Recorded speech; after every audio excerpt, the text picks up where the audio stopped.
On the 16th of January 1939, a peculiar fleet departed from Hamburg harbor under the veil of winter fog. The German aircraft carrier Schwabenland cut through icy Atlantic waters, its hull bearing Nazi insignia that reflected ominously in the gray waves. Few outside the highest echelons of the Third Reich knew the vessel's true destination: the uncharted wilderness of Antarctica. Captain Alfred Richer stood on the bridge, gripping a sealed envelope containing orders directly from Reich Marshal Hermann Göring himself. The mission, codenamed Neuschwabenland Expedition, would soon become one of World War II's most enigmatic operations. The geopolitical race for Antarctica had begun decades earlier, but Hitler's regime approached the frozen continent with unprecedented urgency. German scientists believed the southern landmass held strategic value beyond mere territorial claims. Dr. Ernst Herrmann, the expedition's chief geologist, had spent years studying Norwegian and British Antarctic surveys, convinced that mineral deposits and potential military advantages lay beneath the ice. The Reich leadership, obsessed with securing resources for their expanding war machine, approved funding that dwarfed previous polar expeditions. As Schwabenland pushed southward through increasingly hostile seas, the crew prepared specialized equipment that seemed extraordinarily advanced for its time. 2 Dornier Wall flying boats, christened Passat and Boreas, sat secured on the deck. These aircraft would conduct aerial reconnaissance across thousands of square miles of previously unmapped territory. The planes carried specially modified cameras capable of operating in extreme cold, along with metal poles bearing swastika flags designed to be dropped across the landscape, a controversial method of claiming sovereignty that would later spark international diplomatic tensions. The expedition reached the Antarctic ice shelf on the 19th of January 1939. What Richer's team discovered astonished even the most seasoned explorers. Vast ice-free regions, heated by geothermal activity, stretched across portions of Queen Maud Land. Warm water lakes defied the continent's reputation as entirely frozen wasteland. The Germans meticulously photographed over 600,000 square kilometers, marking their claims with those distinctive flagpoles. According to historical records preserved in the German Federal Archives, the expedition completed 15 separate survey flights before departing in mid-February. News of the German Antarctic venture eventually reached Washington through intelligence channels, though the full scope remained classified for decades. President Franklin Delano Roosevelt received briefings suggesting Nazi interest in the region extended beyond scientific curiosity. American military planners, already monitoring German expansion across Europe, viewed the Antarctic operation with growing concern. The continent's strategic position commanding southern ocean routes could not be ignored, particularly as war clouds gathered over Europe. Back in Berlin, Reich leadership examined Richer's findings with great interest. Propaganda Minister Joseph Goebbels saw opportunities for demonstrating German technical superiority, though military strategists focused on more practical considerations. The Reich established theoretical territorial claims over Neuschwabenland, New Swabia, encompassing roughly 600,000 square kilometers. These claims would prove highly controversial in post-war years, fueling countless theories about Nazi Antarctic activities. By September 1939, when German forces invaded Poland and ignited global conflict, the Antarctic expedition had faded from public consciousness. Yet within classified military circles, both German and Allied planners continued studying polar regions. The frozen continent would not remain forgotten. As the war intensified across multiple theaters, Antarctica would emerge as an unexpected front in the broader struggle, though the true nature of operations there would remain shrouded in secrecy for generations. The 26th of August 1946 witnessed the largest Antarctic expedition ever assembled steaming from Norfolk, Virginia. Rear Admiral Richard Evelyn Byrd Jr. stood aboard the flagship USS Mount Olympus, commanding an armada that seemed disproportionate for scientific exploration. Operation High Jump, officially the United States Navy Antarctic Developments Program, deployed 13 ships, 23 aircraft, and over 4,700 personnel to the frozen continent. The operation's stated objectives focused on training and research, but classified documents suggested more complex motivations lurking beneath official explanations. Admiral Byrd, already famous for pioneering Antarctic exploration during the 1920s and 30s, approached this mission with uncharacteristic military precision. The task force included the aircraft carrier USS Philippines Sea, submarine USS Senate, destroyer USS Brownson, and several icebreakers equipped with technology developed during wartime. Support vessels carried enough supplies for an 8-month deployment, though planners scheduled only 4 months. The expedition's scale exceeded anything required for pure scientific endeavors, prompting questions from journalists that Navy spokesmen deflected with rehearsed answers about Cold War preparedness. Context from declassified National Archives documents reveals that American intelligence had maintained interest in German Antarctic activities throughout the war.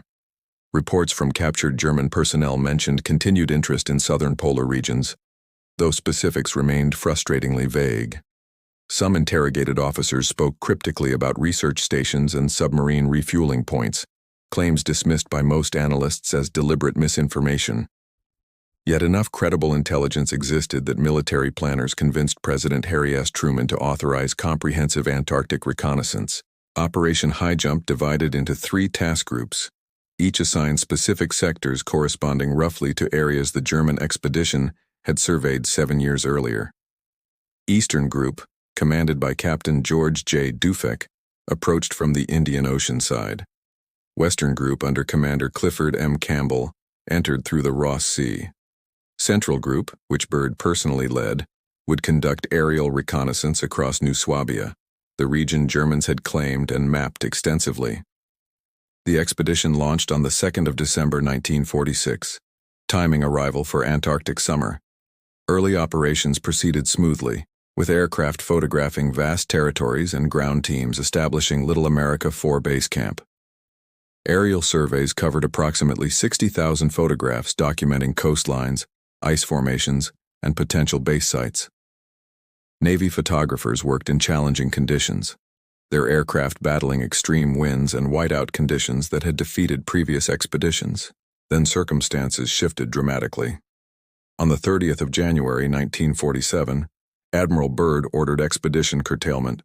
Despite provisions for 4 months, Task Force 68 began withdrawal after barely 2 months.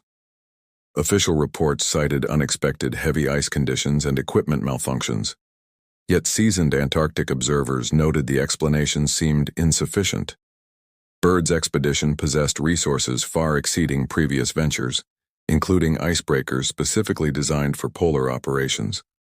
Why withdraw prematurely? Byrd himself offered cryptic comments during debriefing sessions. The admiral spoke of hostile conditions, though whether referring to weather or other factors remained ambiguous. In interviews conducted shortly after returning stateside, Byrd made peculiar statements about threats originating from polar regions, remarks later downplayed by Navy public affairs officers. The expedition lost 1 aircraft with 3 crew members in unexplained circumstances over Antarctic waters. Recovery operations proved unsuccessful, adding to the mission's mysterious conclusion. Classified after-action reports, partially declassified decades later, revealed unexpected challenges. Several aircraft reported equipment malfunctions attributed to extreme magnetic anomalies. Communications equipment experienced unexplained interference. Ground teams discovered areas of ice-free territory exceeding predictions, heated by geothermal activity creating conditions unlike typical Antarctic environment. These findings suggested the continent harbored more complexity than previously understood, warranting future investigation. Yet subsequent American Antarctic expeditions operated on dramatically reduced scales. The ambitious Operation High Jump would remain unmatched in scope for decades, its abbreviated conclusion raising questions that official explanations never fully answered. The 17th of August 1945 found Lieutenant Commander Otto Vermuth standing aboard U-boat 530 in freezing South Atlantic waters, 3 months after Germany's unconditional surrender. The submarine's crew had received peculiar orders during the war's final chaotic weeks: proceed southward rather than return to European ports facing inevitable capture.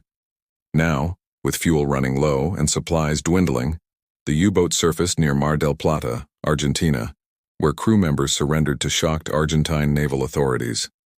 This unexpected arrival sparked immediate questions about German submarine movements during the war's conclusion. U-boat 530 represented one of several German submarines reaching Argentine waters in suspicious circumstances. U-boat 977 arrived in mid-August 1945, its crew offering vague explanations about extended patrols. Both submarines had departed Norwegian waters in April and May, coinciding with Nazi Germany's collapse. Their extended voyages, covering thousands of nautical miles without refueling at known ports, suggested access to resupply points unknown to Allied intelligence. Interrogations revealed crew members tight-lipped about their exact routes, citing orders to maintain operational secrecy even after surrender. The mystery deepened with testimony from captured German naval personnel. Grand Admiral Karl Dönitz, commander of Germany's U-boat fleet and briefly Hitler's successor as Reich president, made intriguing statements during Nuremberg trial proceedings. Dönitz spoke of creating an impregnable fortress for the Führer in southern regions, comments interpreted various ways by prosecutors and historians. The admiral referenced German naval capabilities that had made available to the Führer an impregnable fortress at the other end of the world. These cryptic remarks fueled speculation about Antarctic bases, though Dönitz never explicitly mentioned the frozen continent. Allied intelligence services compiled reports suggesting systematic German U-boat activity in southern waters throughout the war. British naval intelligence tracked unusual submarine movements around South Georgia and South Sandwich Islands, territories positioned strategically between South America and Antarctica.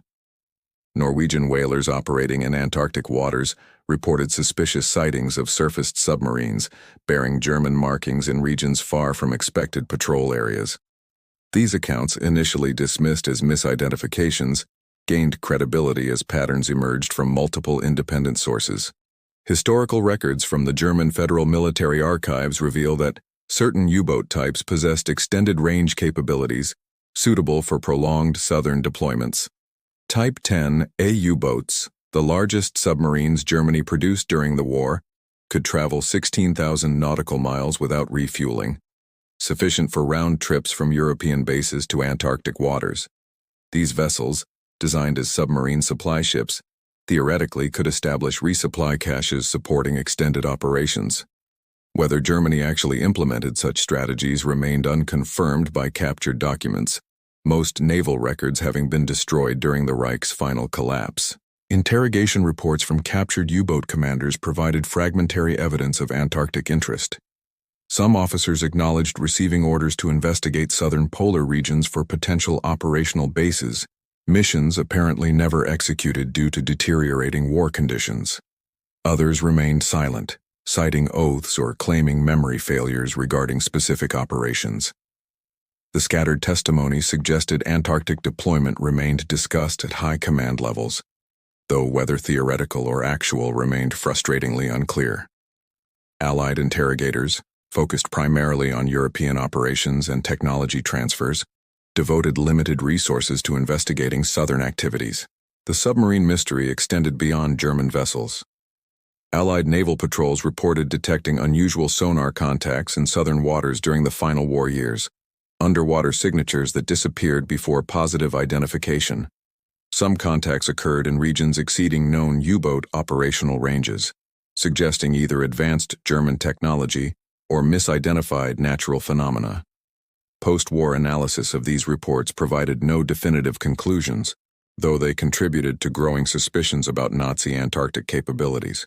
Most dramatically, U-boat 530's logbook showed gaps corresponding to several weeks of unrecorded movements.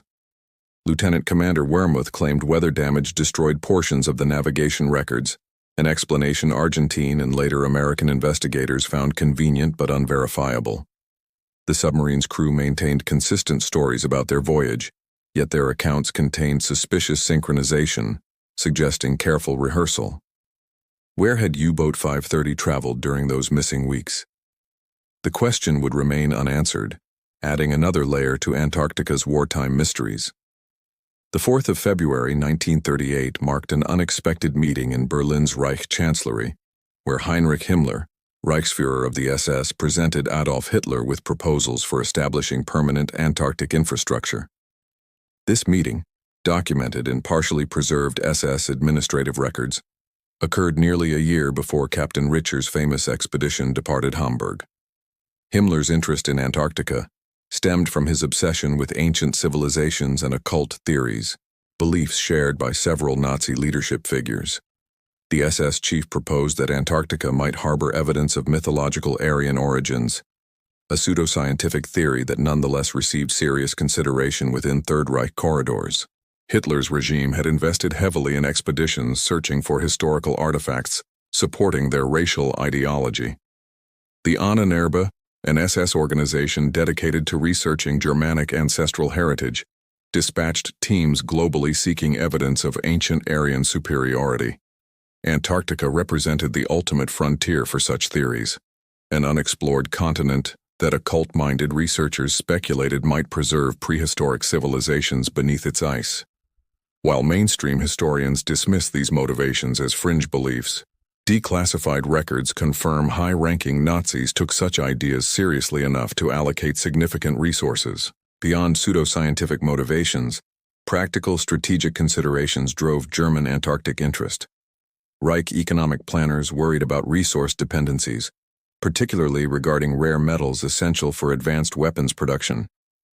Pre-war geological surveys suggested Antarctica might contain valuable mineral deposits. Securing territorial claims before other nations could potentially provide future resource access, particularly if Germany's planned European expansion succeeded. The Reich Ministry of Economics approved substantial funding for Antarctic ventures, viewing them as long-term strategic investments rather than immediate military priorities. The Neuschwabenland expedition returned with data suggesting portions of Antarctica possessed more hospitable conditions than previously believed. Ice-free valleys, warmed by volcanic activity, dotted regions of Queen Maud Land. These areas featured liquid water lakes and temperatures occasionally rising above freezing, conditions theoretically suitable for establishing research stations or military outposts. German military planners studied the expedition findings, evaluating feasibility of permanent bases. Plans apparently progressed beyond theoretical stages, though exactly how far remains disputed among historians. Captured documents from German naval archives reference something called Station 211, a designation appearing in supply requisitions dated 1942 and 1943.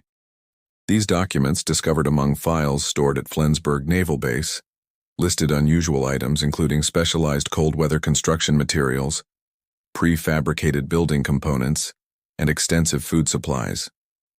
Destination codes remained cryptic, but quantities suggested permanent installations rather than temporary expeditions. British intelligence officers who first examined these records noted the peculiar combination of Antarctic-suitable equipment being allocated, while Germany fought desperately on multiple European fronts. Historical analysis from researchers including Colin Summerhays, whose work appears in scholarly journals examining Antarctic exploration, suggests Germany likely maintained at least temporary weather stations in the region. Such facilities would support U-boat operations and provide meteorological data valuable for European theater operations. Atlantic weather patterns originate partly from Antarctic conditions, making polar observations strategically useful. Whether Germany established anything beyond simple weather stations remains uncertain, with evidence suggesting limited infrastructure rather than elaborate bases depicted in sensational accounts. The mystery intensified with post-war disappearance of Captain Richer's complete expedition records. While the German Federal Archives preserved photographs and basic navigation logs, detailed scientific findings and certain operational documents vanished. Some records apparently burned during Allied bombing of Hamburg, but others disappeared under circumstances suggesting deliberate destruction or removal. This missing documentation fuels ongoing debates about what Richer's expedition actually discovered and whether follow-up missions occurred. Most intriguing are cryptic references in Hermann Göring's personal papers to the Southern Project, requiring continued funding despite wartime resource pressures. These mentions, dated between 1940 and 1942, suggest Antarctic activities continued after the original expedition. Göring's papers provide no specifics about operations or objectives, leaving historians with tantalizing hints but no concrete evidence. Did Germany maintain active Antarctic presence during the war years? The fragmentary documentary record permits speculation, but prevents definitive conclusions, ensuring Neuschwabenland remains one of World War II's enduring enigmas. The 21st of March, 1947, brought unexpected testimony when Admiral Byrd faced congressional committees investigating Operation Highjump's premature conclusion. Byrd, normally articulate and confident, seemed unusually guarded during questioning.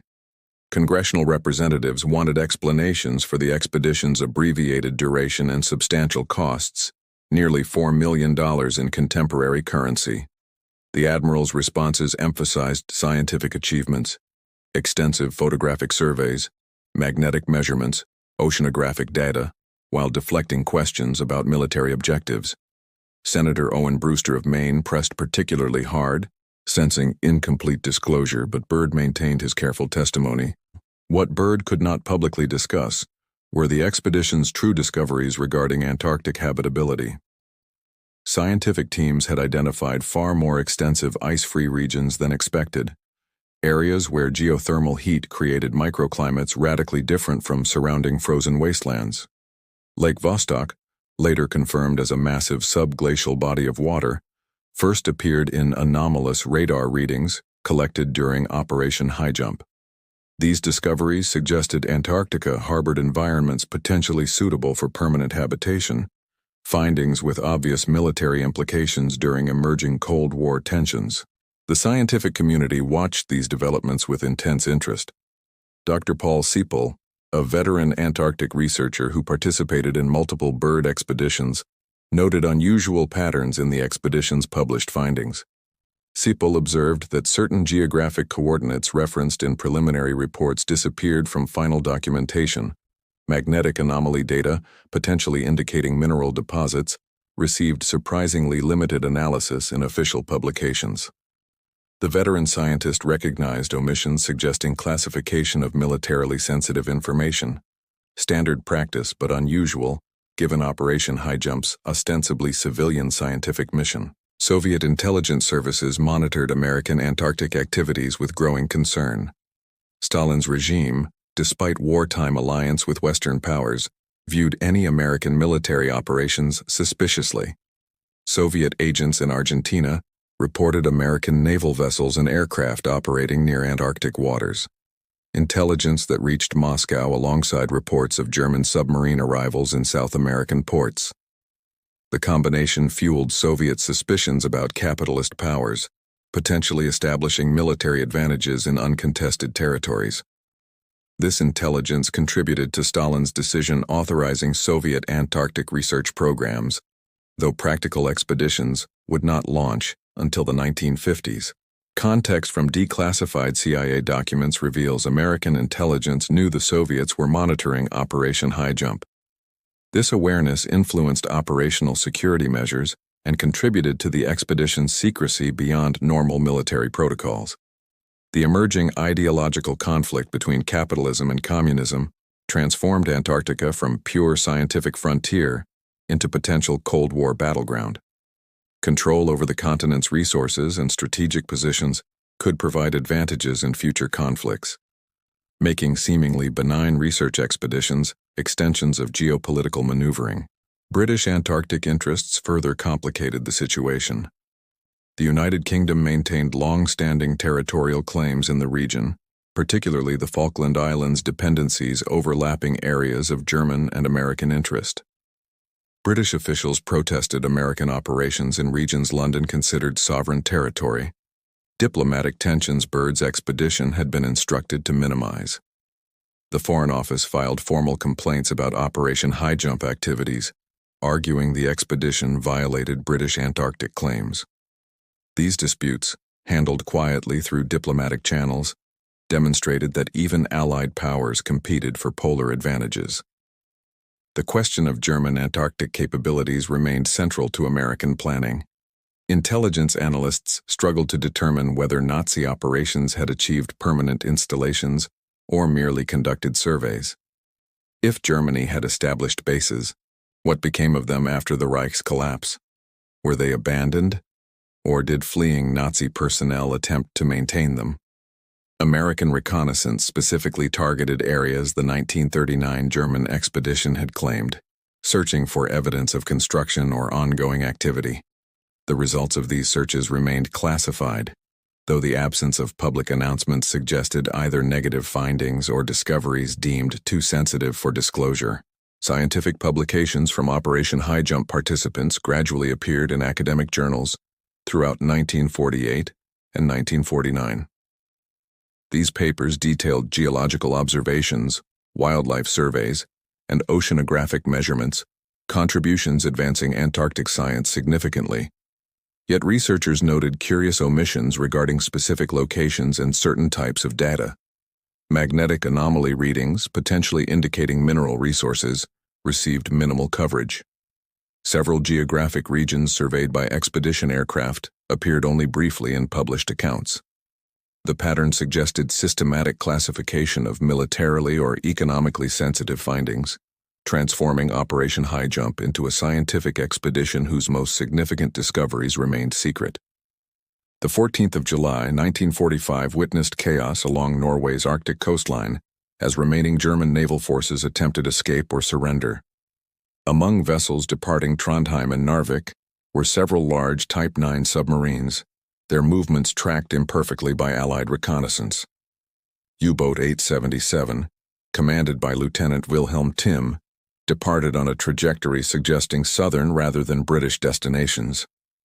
British naval intelligence noted the submarine's course but prioritized tracking vessels threatening Atlantic shipping lanes. This seemingly minor oversight would later contribute to theories about Nazi escape routes and Antarctic sanctuaries. The concept of Antarctic U-boat bases originated partly from practical operational requirements. German submarines conducting extended South Atlantic patrols required refueling and resupply points. Established ports in occupied territories became increasingly vulnerable to Allied attack as the war progressed. Naval planners theoretically could establish remote supply caches in uncontested regions, locations enemies would never think to search. Antarctica represented the ultimate hiding place, though implementing such strategies required overcoming formidable logistical challenges. Testimony from Heinz Schaefer, commander of U-boat 977 that surrendered in Argentina, provided intriguing details about submarine capabilities.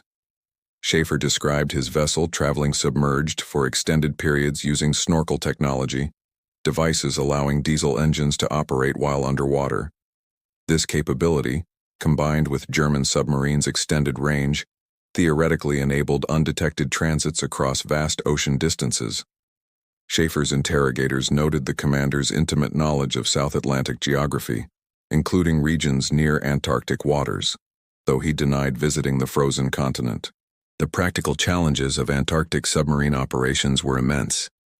The continent's coastline consisted largely of massive ice shelves extending miles from actual shore, creating navigation hazards for surface vessels and impossible barriers for submarines. Approaching underwater, submarines risked entrapment beneath ice or collision with submerged ice formations. Only specific locations, typically near volcanic activity creating ice-free zones, would permit submarine access. German expedition records from 1939 had identified several such locations, areas theoretically suitable for covert submarine operations.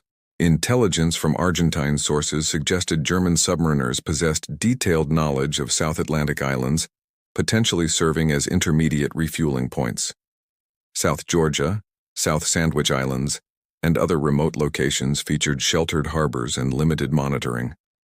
British presence in these territories remained minimal during wartime, focusing on whaling operations rather than military surveillance. German submarines could theoretically establish hidden supply caches on these islands, creating stepping stones toward Antarctic destinations. Whether Germany actually implemented such networks remained unproven, but seemed operationally feasible. The famous case of U-boat 530's mysterious voyage illustrated submarine endurance capabilities.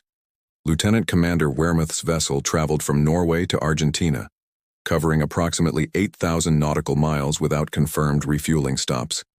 Argentine investigators questioned how the submarine accomplished this feat, given fuel consumption calculations suggesting impossible range. Wehrmuth claimed extremely efficient cruising, and favorable ocean currents extended their endurance, explanations that satisfied authorities but left unexplained gaps in the voyage timeline. Where had U-Boat 530 traveled during those unaccounted weeks? Historical research by Timothy Mulligan, whose analysis appears in U-Boat historical journals, suggests approximately 10 German submarines remained unaccounted for at war's end. These vessels, designated as missing, theoretically could have attempted escapes to distant locations rather than surrendering to Allied forces. While most historians believe these submarines sank through combat, mechanical failure, or deliberate scuttling, the absence of confirmed wreckage permits alternative theories. Could some have attempted reaching Antarctic sanctuaries? The possibility, however remote, cannot be entirely dismissed given incomplete records. The submarine sanctuary theory gained additional credibility from post-war discoveries of German supply caches in unexpected locations. Allied forces found hidden fuel depots, food stores, and equipment caches in remote Arctic regions, proving Germany had implemented strategies for supporting extended naval operations in extreme environments. These Arctic installations, though modest, demonstrated feasibility of establishing covert bases in polar regions. If Germany managed such operations in the north, similar efforts in Antarctica seemed theoretically possible, though direct evidence remained frustratingly elusive. The 1st of December 1959 marked a diplomatic breakthrough when 12 nations signed the Antarctic Treaty in Washington, establishing the continent as a scientific preserve free from military activity and territorial disputes. This agreement, years in negotiation, effectively neutralized Antarctica as a Cold War flashpoint while preserving national research interests. The treaty's origins traced directly to concerns arising from wartime activities and post-war expeditions, particularly American and Soviet military-style operations in the region. Diplomats from the United States, Soviet Union, United Kingdom, and 9 other nations crafted language balancing national interests with collective security.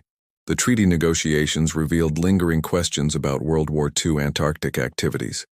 Argentine and Chilean representatives raised concerns about German wartime presence, demanding disclosure of any intelligence regarding Nazi bases or operations. American delegates acknowledged historical German interest, but claimed no evidence of permanent installations. British representatives, possessing their own intelligence from wartime monitoring, remained diplomatically vague about specific discoveries. The negotiations demonstrated that even 14 years after war's end, uncertainty about Antarctic wartime activities influenced international policy. Article 1 of the Antarctic Treaty explicitly prohibited military bases, weapons testing, and nuclear explosions on the continent. This language reflected Cold War anxieties, but also addressed concerns about potential discovery of abandoned wartime installations. If Nazi bases existed, the treaty ensured they could not be reactivated for military purposes by any nation. The agreement created inspection rights allowing signatory nations to verify compliance, a transparency mechanism designed to prevent secret military activities reminiscent of suspected wartime operations. Soviet negotiators pushed aggressively for strong demilitarization language, suspicious of American intentions following Operation High Jump's scale. Soviet intelligence had concluded, accurately or not, that the American expedition sought potential base sites for atomic weapons storage or submarine operations. The Soviets' own Antarctic expeditions, launched during the 1950s, included military personnel and equipment suggesting dual-use capabilities. Both superpowers approached negotiations warily, each suspecting the other of concealing military ambitions beneath scientific justifications. The treaty's territorial provisions proved most contentious. 7 nations maintained overlapping claims to Antarctic territory: Argentina, Australia, Chile, France, New Zealand, Norway, and the United Kingdom. Germany's pre-war claims to Neuschwabenland, never formally recognized internationally, had lapsed with the Reich's defeat. The treaty neither recognized nor disputed existing claims, instead freezing territorial disputes while allowing continued national presence. This compromise satisfied major powers while preventing conflicts over sovereignty, effectively postponing rather than resolving fundamental disagreements. Context from State Department archives reveals American negotiators privately acknowledged uncertainties about Antarctic history, Complicated treaty discussions. Classified briefing documents prepared for the delegation noted that incomplete intelligence regarding wartime activities created awkward gaps in official knowledge. Diplomats worried that future discoveries might contradict positions taken during negotiations, potentially undermining treaty credibility. These concerns influenced American support for strong transparency provisions and international cooperation frameworks. The International Geophysical Year of 1957 through 1958 had demonstrated benefits of coordinated Antarctic research. 12 nations established over 50 stations across the continent, generating unprecedented scientific data while largely avoiding political conflicts. This successful cooperation provided the model for treaty negotiations, proving that nations could work collectively in Antarctica despite global tensions. The IGY experience showed that scientific collaboration could transcend ideological divisions, a lesson negotiators applied to treaty framework. Ratification proceeded remarkably smoothly given Cold War hostilities. The United States Senate approved the treaty on August 10, 1960, by a vote of 66 to 21. Soviet leadership similarly endorsed the agreement, viewing it as acceptable compromise limiting American advantages. By June 23, 1961, sufficient ratifications accumulated for the treaty to enter force, creating the legal framework governing Antarctica to the present day. The agreement represented rare Cold War cooperation, demonstrating that mutual interests could overcome ideological opposition. The treaty's success in neutralizing Antarctica as a military frontier effectively ended the era of covert operations begun during World War II. Whatever activities occurred during wartime became historical curiosities rather than ongoing security concerns.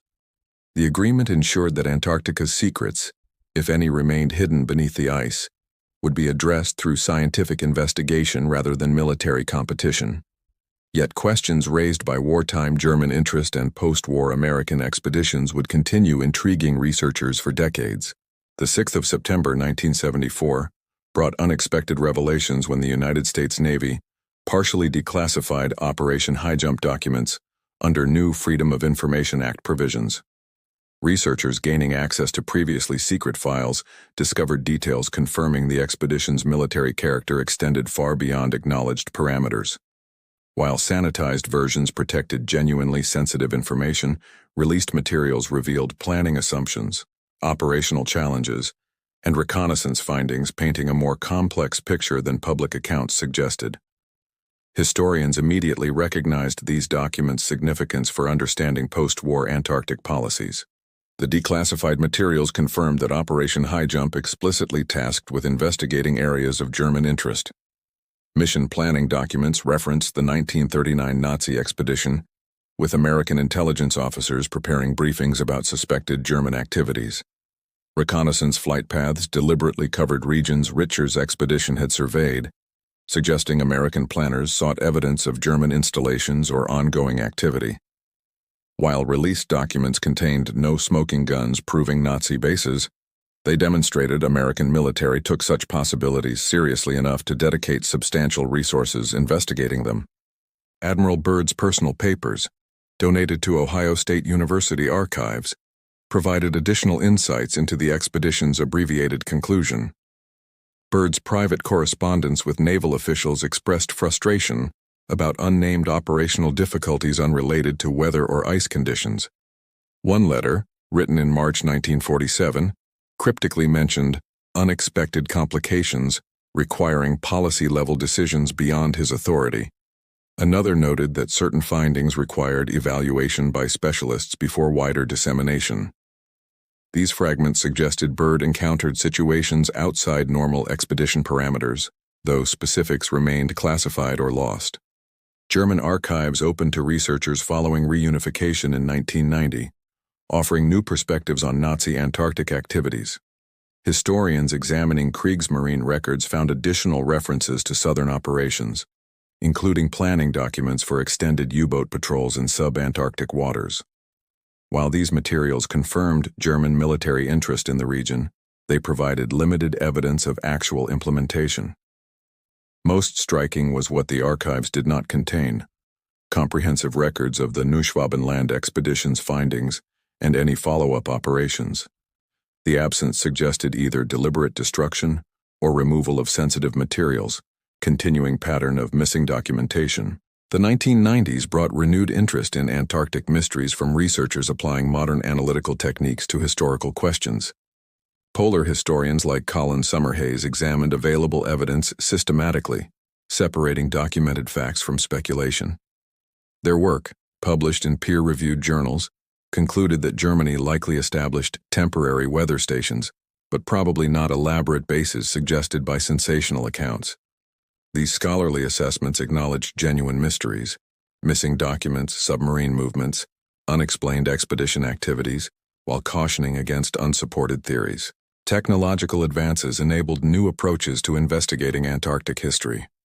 Satellite imagery, unavailable during wartime, revealed Antarctic terrain in unprecedented detail. Researchers compared modern surveys with 1939 German expedition photographs, identifying exact locations Richer's team had documented. Some ice-free areas photographed by Germans had expanded significantly due to volcanic activity and climate change, confirming unusual geothermal conditions. These modern investigations found no evidence of artificial structures or installations, though ice coverage could conceal subsurface features. The declassification era also revealed Cold War Antarctic activities extending beyond scientific research. Both American and Soviet expeditions included intelligence-gathering components, with personnel monitoring opposing nations' activities. The continent served as a testing ground for polar warfare techniques, submarine operations under ice, and equipment performance in extreme conditions. These revelations demonstrated that scientific research often masked military objectives, pattern established during World War II continuing through subsequent decades.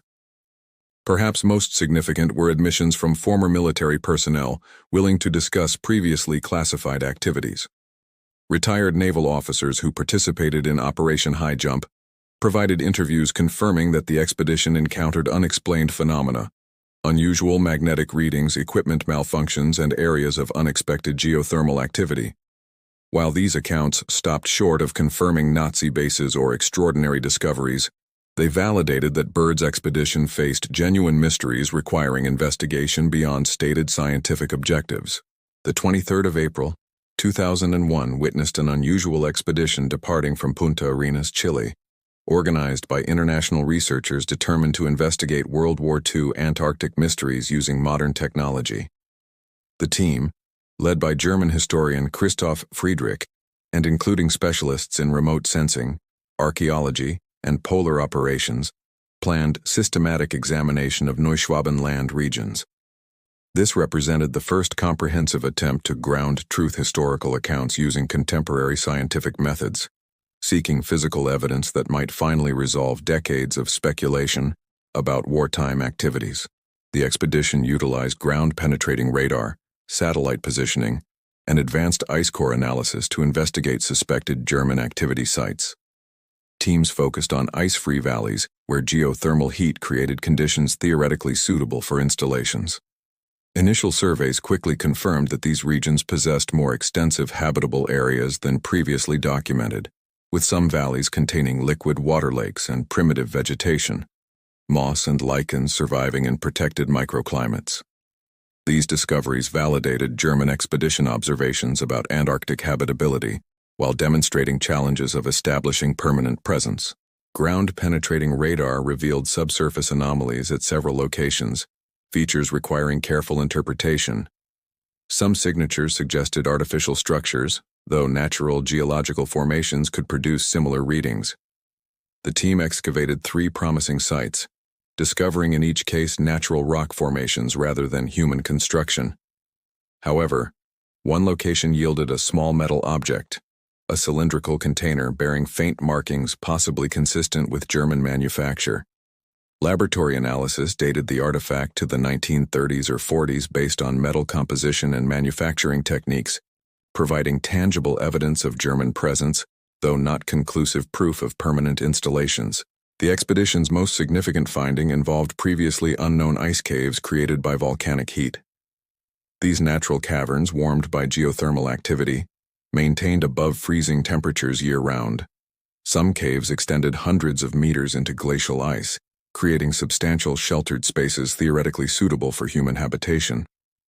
The discovery demonstrated that Antarctica possessed natural features that could serve as ready-made shelters, requiring minimal construction for occupancy. Whether Germans discovered and utilized such caves during wartime remained unproven, but the findings showed such operations were physically feasible. Historical investigation proceeded parallel to field research. Christoph Friedrich's team interviewed surviving family members of German expedition participants, collecting oral histories and examining private papers. One descendant produced her grandfather's personal diary from the 1939 expedition, containing unpublished observations about volcanic regions and ice-free zones. The diary mentioned plans for follow-up expeditions, though whether these occurred remained uncertain. Another interview revealed that the diary keeper believed Germany had maintained some Antarctic presence during wartime, though he provided no specific details before his death in 1968. Modern analysis of captured German submarine logs revealed interesting patterns. Several U-boats operating in South Atlantic waters during 1943 and 1944 recorded unusual magnetic compass deviations, consistent with proximity to polar regions. While these readings could result from various causes, their presence in multiple submarine logs suggested vessels traveled farther south than officially recorded.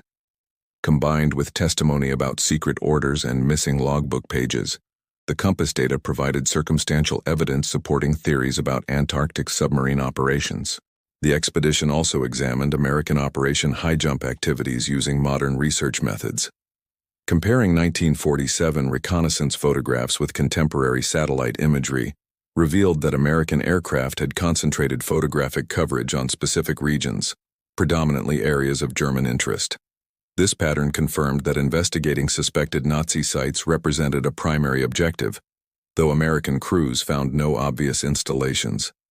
Several locations photographed extensively by high-jump aircraft showed subtle surface features, potentially indicating buried structures, though natural ice formations could create similar appearances. Perhaps most intriguingly, the modern expedition located the crash site of George 1. The American aircraft lost during Operation High Jump with 3 crew members. The wreckage, partially buried in glacial ice, showed impact damage consistent with controlled descent rather than catastrophic failure. Personal effects recovered from the site provided no evidence of hostile action, supporting the official explanation of weather-related accident. However, the aircraft's flight recorder, though damaged, contained partial data suggesting the crew had been investigating an unusual surface feature before the crash, tantalizing detail that would never be fully explained. The 31st of October 2025 finds Antarctica still guarding secrets from its wartime past, despite decades of investigation and technological advances. Modern researchers acknowledge that definitive answers about German and American activities may never emerge, frustrated by missing documentation, harsh environmental conditions, and vast territories remaining unexplored. The continent's ice sheets potentially conceal evidence of human activity, preserved beneath accumulating snow and ice that could require centuries to expose naturally. What certainties have emerged paint a picture of ambitious operations, strategic competition, and enduring mysteries. Historical consensus confirms that Nazi Germany maintained substantial interest in Antarctica, conducting at least one major expedition and possibly follow-up operations. The 1939 Neuschwabenland expedition definitively occurred, documented through photographs, navigation records, and participant testimony. German forces claimed extensive Antarctic territory, conducted aerial surveys, and identified regions with unusual habitability.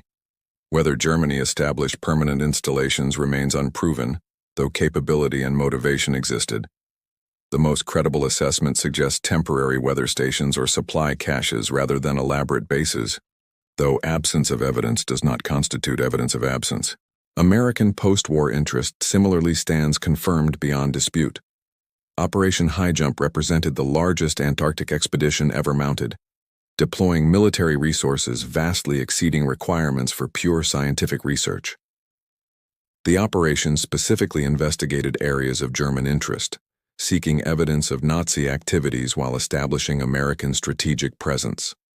High Jump's premature conclusion and classified findings indicate the expedition encountered unexpected situations, though exactly what remains partially obscured by continuing classification or lost records. The operation established patterns of military involvement in Antarctic affairs that would continue throughout the Cold War. The submarine question persists as perhaps the most tantalizing mystery. Multiple German U-boats reached South American waters after the European War ended, their routes and activities during transit remaining incompletely documented. Whether any submarines reached Antarctic waters cannot be definitively proven or disproven with available evidence. The theoretical capability existed. German submarines possessed sufficient range and technology. Motivations existed: fleeing personnel seeking refuge, potential continuation of Nazi ideology in remote sanctuaries. Yet no wreckage, no confirmed sightings, and no physical evidence definitively places German submarines in Antarctic waters during or after the war.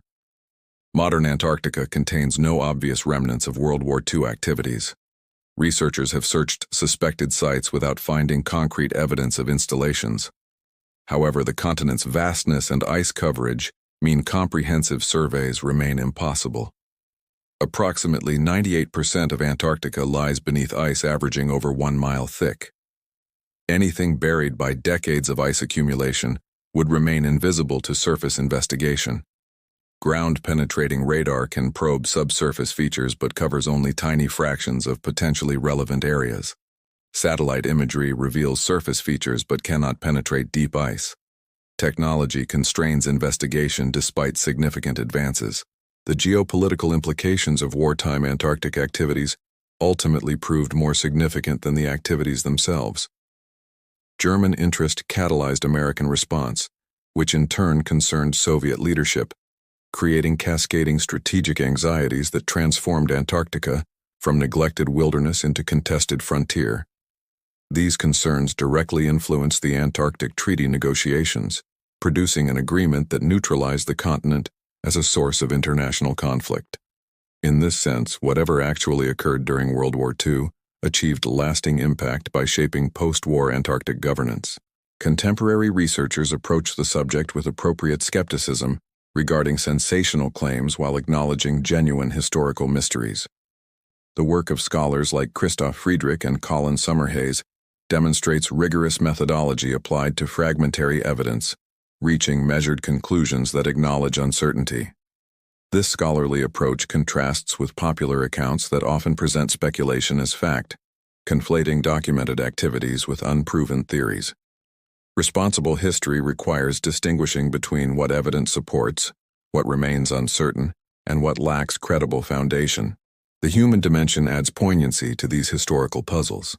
Families of lost American airmen from Operation High Jump spent decades seeking answers about their loved ones' deaths, questions only partially resolved by modern wreckage discovery. German submariners' families wondered about missing vessels and crewmen, many never learning their relatives' fates. Antarctic researchers from all nations faced extraordinary dangers pursuing their missions, whether driven by scientific curiosity, military duty, or ideological commitment. These personal stories deserve remembrance alongside geopolitical narratives. Climate change now alters Antarctica in ways that may eventually resolve some historical questions. Glacial retreat and ice shelf collapse expose previously hidden terrain, occasionally revealing artifacts from earlier human presence. As warming continues, areas that were ice-covered during the 1940s gradually emerge, potentially exposing evidence of wartime activities. Future researchers may discover what contemporary investigation cannot reach, though ice melt also destroys or disperses evidence, making timing of discoveries somewhat random. The Antarctic Treaty's success in maintaining peaceful scientific cooperation represents perhaps the most significant outcome of the wartime Antarctic story. By neutralizing strategic competition, the agreement enabled unprecedented international collaboration in polar research. Scientists from former enemy nations work side by side at research stations, sharing data and resources. This cooperation, unimaginable during World War II, demonstrates humanity's capacity for moving beyond conflict toward collective endeavor. Whatever happened during those wartime years, their legacy includes the framework enabling current peaceful Antarctic exploration. Ultimately, the secret German and American battle for Antarctica may have been less about actual combat than about perception, preparation, and positioning. Both nations viewed the continent through strategic lenses shaped by their respective circumstances, Germany seeking resources and refuge as its empire crumbled, America asserting post-war dominance while investigating potential threats. The battle occurred primarily in planning rooms, intelligence assessments, and expedition preparations rather than through direct confrontation. Yet this competition, largely bloodless, influenced geopolitical developments extending far beyond the frozen continent. The story continues unfolding as new evidence emerges, technologies advance, and researchers apply fresh perspectives to old questions. Archives periodically release previously classified documents. Ice retreat exposes new terrain. Oral histories capture fading memories of elderly participants and their descendants. Each revelation adds pieces to an incomplete puzzle, gradually clarifying the picture while acknowledging some gaps may never close. The secret German and American battle for Antarctica remains emblematic of World War II's complexity, a conflict extending to the planet's remotest regions, leaving mysteries that endure 8 decades later. For those seeking definitive answers, the Antarctic wartime story frustrates with its ambiguities. For those appreciating history's complexities, it fascinates precisely because certainty remains elusive. The continent keeps its secrets locked beneath miles of ice, revealing them grudgingly, if at all. Perhaps some questions deserve to remain unanswered, reminders of limits to human knowledge. Antarctica, that vast white wilderness where nations once competed in secrecy, continues defying complete understanding. Much like the war that drew them there, with its countless untold stories still waiting beneath the surface of recorded history.